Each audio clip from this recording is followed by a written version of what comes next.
بسم اللہ الرحمن الرحیم۔ شروع اللہ کے نام سے جو بڑا مہربان اور نہایت رحم کرنے والا ہے۔ السلام علیکم ورحمۃ اللہ وبرکاتہ۔ رسول اللہ نے 5 احادیث بیان کی ہیں۔ نمبر 1، تم میں سے بہترین شخص وہ ہے جو نہ کسی کو تکلیف دے اور نہ کسی کی تکلیف کا ذریعہ اور سبب بنے۔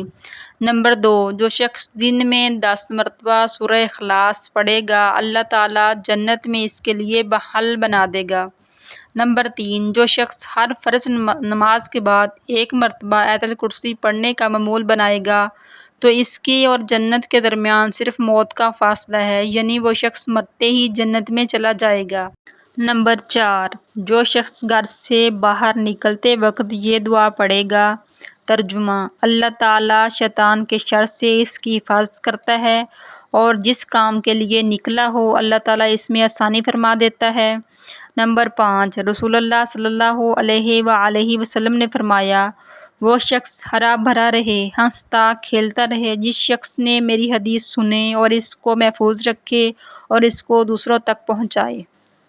حضرت ابو ہریرہ رضی اللہ عنہ سے روایت ہے کہ رسول اللہ صلی اللہ علیہ وآلہ وسلم نے فرمایا، ہر نبی کی اپنی امت کے بارے میں ایک دعا قبول ہوتی ہے، پس ہر نبی نے دعا کرنے میں جلدی کی، جبکہ میں نے اپنی دعا کو اپنی امت کی شفاعت کے لیے روز قیامت کے لیے چھپا رکھا ہے۔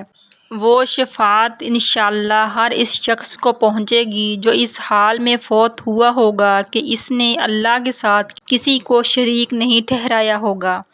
حضرت جابر رضی اللہ عنہ سے روایت ہے کہ رسول اللہ صلی اللہ علیہ وآلہ وسلم نے فرمایا، اپنی اولاد اور اموال کے لیے بد دعا نہ کرو، کہیں ایسا نہ ہو کہ تم کسی ایسی گھڑی میں اللہ سے دعا کر بیٹھو جس میں دعا قبول ہو جاتی ہے۔